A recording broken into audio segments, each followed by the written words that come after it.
A ver, hoy vamos a hablar de algo que, sinceramente, es una paradoja alucinante. Porque, si lo piensas, los sistemas sanitarios actuales están invirtiendo, no sé, cifras astronómicas en cosas rarísimas. Sí, sí, en tecnología de punta. Exacto. O sea, cirugías robóticas de ultimísima generación, terapias genéticas súper personalizadas, unidades de cuidados intensivos que, bueno, parecen sacadas de una película de ciencia ficción. Totalmente. Parecen naves espaciales, digamos. Tal cual. Y sin embargo, mientras construimos estas naves espaciales médicas, simultáneamente estamos permitiendo que comunidades enteras colapsen. Y por cosas muy básicas. Eso es, por enfermedades que son 100% evitables. O sea, hoy nos vamos a adentrar en esa paradoja tan bestia. Que es el tema central de nuestras fuentes de hoy, claro. Sí, para quien nos escucha, hoy vamos a explorar los apuntes y extractos de un análisis médico que es sumamente crítico. Es un documento que se titula Salud individual y salud colectiva, una deconstrucción crítica del fracaso sistémico. Un título denso, sí. Un poco, sí. Está escrito por el médico Jorge Augusto Miranda Cadavid y, vale, vamos a desgranar esto porque la misión de esta inmersión a fondo es comprender exactamente cómo funciona la maquinaria oculta detrás de este fracaso. Exacto, porque el planteamiento central del texto nos obliga, básicamente, a mirar más allá del brillo tecnológico de ese quirófano impecable que mencionabas. Claro, a ver qué hay detrás del telón. Eso es. La tesis del autor argumenta que el sistema sanitario moderno ha separado de una forma muy drástica y, la verdad, muy perjudicial, la salud clínica individual de la salud pública colectiva. O sea, ha desconectado a la persona de su entorno, ¿no? Exactamente. Y al hacer esta separación, se ha creado un entorno donde tratar la enfermedad aguda se ha convertido en una industria colosal. Una industria que mueve muchísimo dinero. Muchísimo. Y de una manera bastante perturbadora, o sea, es una industria que necesita que la prevención falle para poder sostenerse económicamente. ¡Ostras! Vale, esto explica por qué los sistemas de salud a nivel global sienten que están, no sé, constantemente al borde de la bancarrota, Claro, gastando fortunas en hospitales. mientras la gente sigue enfermando en sus barrios por causas que son súper básicas. Y para entender cómo hemos llegado a este punto, el documento examina primero la línea de defensa inicial. Lo que debería protegernos a todos en primera instancia. Eso, lo que se supone que debería proteger a la población, que es el Plan de Intervenciones Colectivas, el conocido como el PIC. El famoso PIC, sí. La intención original, a ver, sonaba perfecta, pero el texto afirma que se ha transformado en algo bastante inútil, ¿verdad? Sí, es una lástima. Porque el diseño original del Plan de Intervenciones Colectivas buscaba realmente transformar el territorio. Transformarlo de verdad, o sea, desde la base. Exacto. La ambición era salir del hospital e intervenir en las comunidades, modificar los factores de riesgo mucho antes de que se convirtieran en patologías graves. Vale, ¿y qué revela el análisis sobre esto? Pues revela que esta herramienta ha degenerado en lo que el autor califica, y fíjate que tiene mucha agudeza aquí. Lo llama un tallerismo inane. Tallerismo inane. Madre mía, el concepto se las trae. Sí, sí. Básicamente significa que la salud pública comunitaria se ha vaciado de impacto real, se ha reducido a un mero ritual administrativo, por así decirlo. O sea, cumplir el expediente y ya está. Tal cual. Consiste en organizar charlas efímeras en centros comunitarios y repartir folletos informativos. Vamos, asumir que entregar un papel cambia la vida de la gente. Exacto. Asumen erróneamente que la mera entrega de información cambiará el comportamiento humano.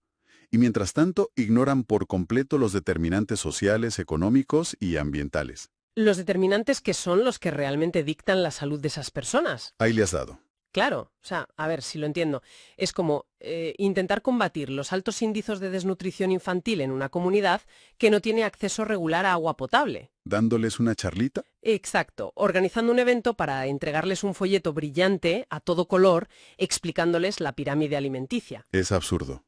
O pretender reducir el asma reuniendo a los vecinos para hablarles de la importancia del aire puro. Cuando resulta que el código postal entero respira emisiones tóxicas todos los días por un polígono industrial que tienen al lado. Es que la información, sin la capacidad material de actuar sobre ella, no sirve absolutamente para nada. Nada de nada. Entonces, ¿qué significa todo esto a nivel estructural? Porque alguien organiza esos talleres. Buena pregunta. Y esa desconexión material Es el núcleo del problema. El documento profundiza en el mecanismo burocrático que perpetúa esto, que es el desajuste contractual. Vale, ¿cómo funciona ese desajuste? Pues mira, las instituciones encargadas de financiar y ejecutar este plan de intervenciones colectivas otorgan los contratos de forma casi automática a las infraestructuras que ya existen. A los hospitales, supongo. Exacto. A los hospitales y los centros clínicos. Pero claro, estas son entidades que han sido estructuradas y financiadas históricamente para un modelo clínico, un modelo curativo. Ya, o sea, tienen una mentalidad de reparación, no de prevención. Eso es. Están diseñados desde sus cimientos para operar apéndices, recetar antibióticos y actuar cuando el daño fisiológico, pues ya es innegable. No saben prevenir. Carecen de la filosofía para ello. Y a menudo también carecen del personal especializado para sanar, entre comillas, a una comunidad en su entorno natural. Claro, un cirujano no está pensando en si el barrio tiene parques. ¿Tal cual? Entonces, lo fascinante aquí es que para un hospital enfocado en la alta complejidad, el contrato del PIC se ve simplemente como una fuente secundaria de ingresos. Una obligación burocrática y un dinerito extra. Folletos, ¿cuántas firmas? Eso es. El éxito se define por cuántos talleres se dictaron o cuántas firmas hay en la hoja de asistencia, sin importar para nada si la vida de esas personas mejoró o empeoró. O sea, un fracaso total de la prevención real. Sí, porque como resume el autor, la salud de una población no es el resultado de saber más sobre enfermedades, sino de tener las condiciones estructurales para vivir mejor. Esa distinción, entre adquirir información y tener agencia real sobre tu propio entorno me parece brutal. Es clave para entender todo el documento. Ahora bien, si esta primera barrera de charlas y folletos fracasa estrepitosamente, la lógica dicta que deberíamos enviar médicos directamente al territorio, ¿no? Claro, profesionales sobre el terreno. Tienen que pisar el barro, entrar en las casas, ver qué está pasando de primera mano. Y esto nos lleva a la segunda herramienta que disecciona el documento. Los equipos básicos de salud, los EBS. Exacto. Que a ver, sobre el papel esto suena a la solución perfecta. Sí, porque los equipos básicos de salud estaban conceptualizados, o sea, diseñados para ser la vanguardia táctica de la atención primaria en salud, la famosa APS. La primera línea de fuego, digamos. Eso es. La verdadera esencia de la APS no consiste simplemente en abrir un ambulatorio más pequeño en un barrio periférico. No es poner un mini hospital. Para nada. Exige una búsqueda proactiva del riesgo. Estos equipos debían ser los ojos y oídos del sistema en las calles. Yendo puerta por puerta. Yendo puerta por puerta, entendiendo las dinámicas familiares e identificando vulnerabilidades antes de que desembocaran en una crisis que requiriera hospitalización. Vale, pero me vas a decir que eso tampoco está pasando. Tristemente no. El análisis muestra cómo estos equipos han sido completamente fagocitados por la fuerza gravitatoria del modelo biomédico tradicional. Ostras. Es decir, en lugar de ser detectives buscando el origen del problema en el barrio, se han atrincherado. Se han dejado absorber por la inercia, sí. Han convertido esos pequeños ambulatorios en consultorios remotos y se han convertido en simples recepcionistas de un sistema que ya está colapsado. Se limitan a sentarse detrás de un escritorio literalmente, a esperar pasivamente a que alguien cruce la puerta tosiendo. Madre mía, qué frustrante. El autor utiliza el término tramitadores pasivos de la enfermedad. Es muy descriptivo. Tramitadores. Claro, mueven papeles y derivan al paciente. Exacto. Y si conectamos esto con la perspectiva general, nos damos cuenta de que han perdido por completo el nexo fundamental entre el riesgo clínico del individuo y el riesgo colectivo de su entorno. ¿A qué te refieres exactamente con ese nexo? Pues a ver, cuando un paciente llega con una crisis de hipertensión, el equipo básico actual se centra solo en estabilizar la presión en ese momento. Le dan una pastilla y para casa. Eso es. Actúan como un engranaje periférico de la maquinaria hospitalaria, pero ignoran por completo el análisis de por qué ese vecindario, por ejemplo, tiene tasas anómalas de hipertensión. Claro, no se preguntan si es por falta de espacios verdes o por estrés laboral crónico en esa zona. Exactamente. Al perder esa capacidad de diagnóstico comunitario en el propio hogar, pues la atención primaria queda vaciada de todo su poder transformador. Vale, o sea, el panorama que pinta el texto hasta este punto es desolador. Tenemos una prevención que se queda en folletos irrelevantes, ¿Y equipos médicos encerrados en oficinas? esperando a que llegue la enfermedad. Toda la base de contención está rota, lo que deja a la población en caída libre. Completamente expuesta, sí. Y aquí es donde la narrativa del documento pivota. hacia las consecuencias crudas, las que cuestan vidas y devoran presupuestos a un nivel loquísimo. Entramos en lo que el autor denomina el ciclo de la mortalidad evitable y la trampa mercantilista. Sí. Este es, sin duda, el argumento más incisivo de todo el documento. Cuéntame más sobre esa trampa. A ver, la fragmentación del sistema de la que venimos hablando, esa división entre salud pública y atención clínica, el autor no la percibe como una simple chapuza o ineficiencia administrativa. ¿Ah, no? ¿Cómo la ve entonces? La ve como el motor financiero de un modelo mercantilista. Y esto es muy fuerte porque argumenta que este modelo encuentra su mayor viabilidad económica precisamente cuando la prevención fracasa. Ostras.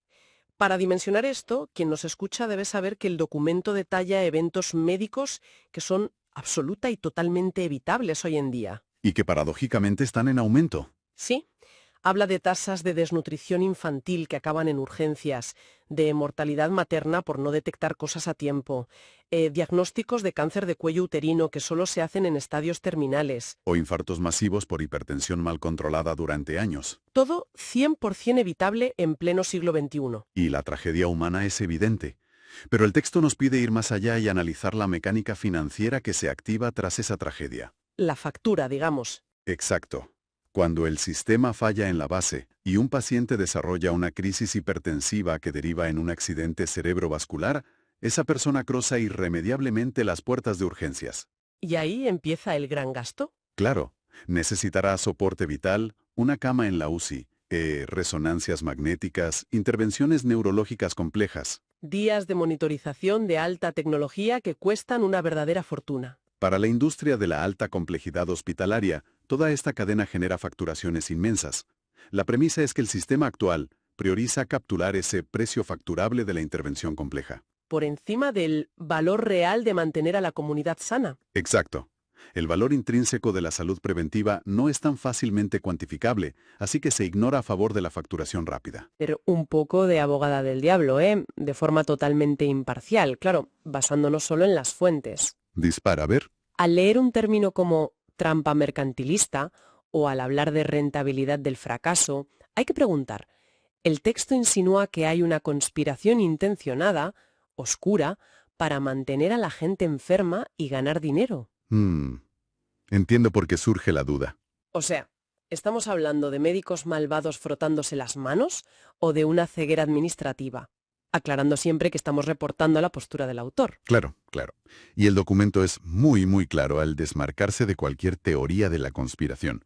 No hay juicios de intenciones perversas a nivel individual. No hay directivos en la sombra planeando enfermar a la población. Para nada.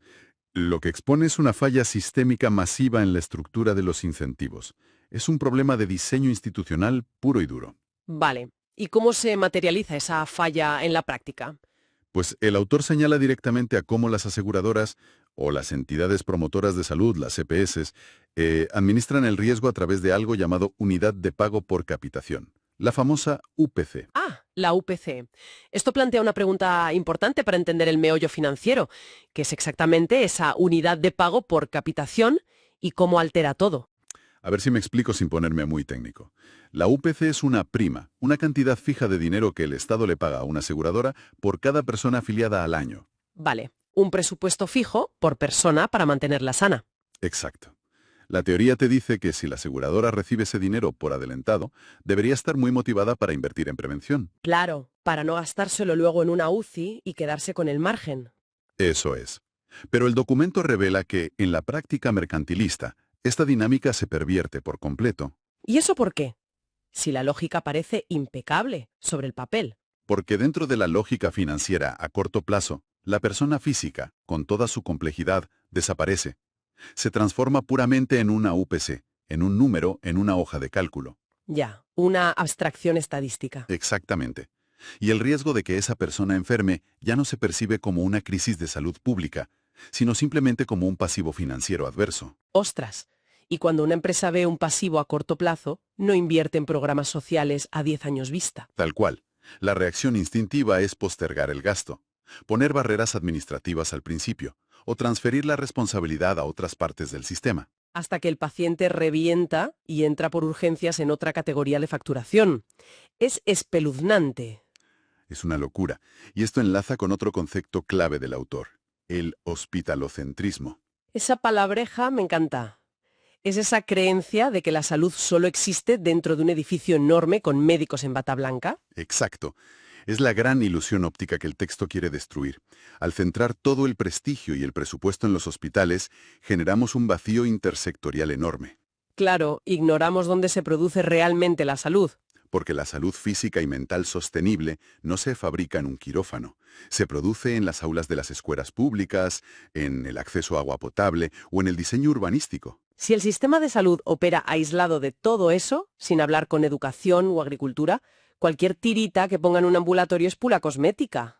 Puros parches a heridas estructurales profundas. El diagnóstico del autor es demoledor, francamente. Hemos visto que la prevención es irrelevante, la atención callejera es pasiva y el modelo financiero premia la enfermedad aguda.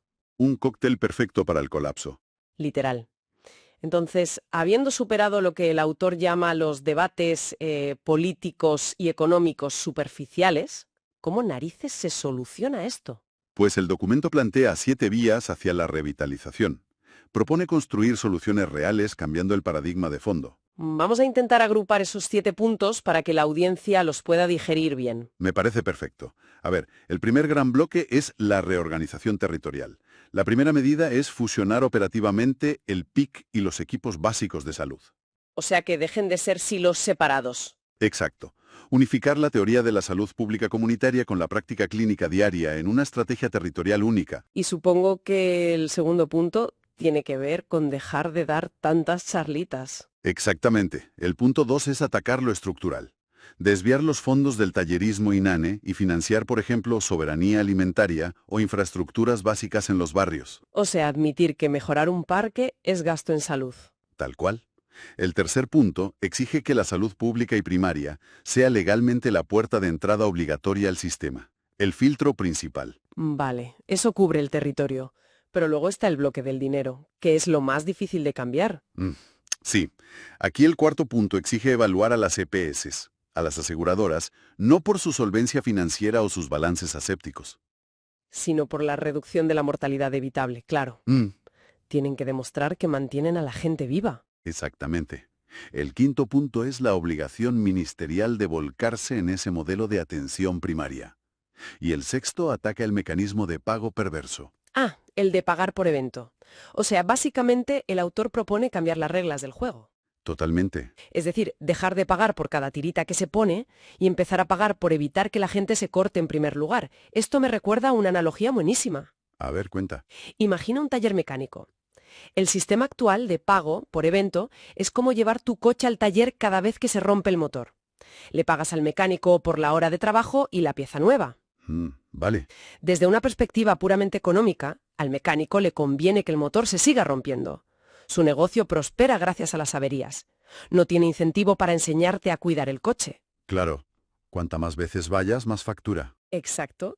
Pues cambiar al pago prospectivo que propone el autor sería como acordar pagarle a ese mecánico una cuota fija mensual, pero con la condición de que el coche nunca deje de funcionar. Fíjate cómo cambia todo ahí. De repente, el mecánico te llama para revisar el aceite, hace mantenimiento preventivo, porque si el motor se rompe, él pierde dinero. La analogía es perfecta. Ilustra tal cual la mecánica de los incentivos en salud que propone el documento. Premiar económicamente la capacidad de mantener a la población fuera del hospital. ¿Y el séptimo punto, para cerrar esto, cuál era? Pues que la gestión del aseguramiento recaiga en lo público, en entes territoriales que conocen a su gente, y la gestión financiera se centralice en entidades del Estado, como la ADRES. Para evitar chanchullos y fragmentación, entiendo. O sea, es una reestructuración arquitectónica completa. Sí, significa responsabilizar directamente al nivel primario si un paciente llega a la UCI por algo que se podría haber prevenido en su casa 5 años antes. Mientras la salud pública no sea el eje y sigamos ignorando los problemas de vivienda o educación, el sistema seguirá viendo la enfermedad como un negocio. Y la salud como un gasto molesto. Esa es la cruda realidad que subraya el texto de Miranda Cadavid. Pues esa conclusión me parece que resume a la perfección el núcleo de nuestras fuentes de hoy, porque la verdadera sostenibilidad no es cuadrar los Excels para pagar deudas hospitalarias. Es evitar que el ciudadano pise el hospital. Exacto. Y entender esto cambia muchísimo cómo percibimos nuestra propia atención médica y la de nuestra comunidad, ¿no crees? Sin duda, te abre los ojos. Bueno, y para despedir esta inmersión a fondo, quiero dejar un pensamiento provocador para quien nos escucha. Una idea construida sobre lo que hemos analizado hoy. Mm, a ver, ¿con qué nos dejas? Si, como dice el autor, la salud real se produce en las escuelas, en la agricultura y en el planeamiento urbano, ¿deberían los departamentos de salud tener poder de veto sobre los planes de construcción de las ciudades? Ostras, eso sería revolucionario. ¿Verdad? O sobre las políticas de agricultura industrial. Si al final la sanidad pública va a pagar los platos rotos de un entorno tóxico, ¿no sería lógico que tuviera voz y voto vinculante para crear esos entornos? Es una reflexión muy profunda sobre lo que significa cuidar de una población. Lo es. Es para darle una vuelta. Y nada, ha sido un recorrido fascinante a través de estos apuntes médicos. Seguiremos cuestionando las estructuras establecidas en la próxima inmersión a fondo. Un saludo.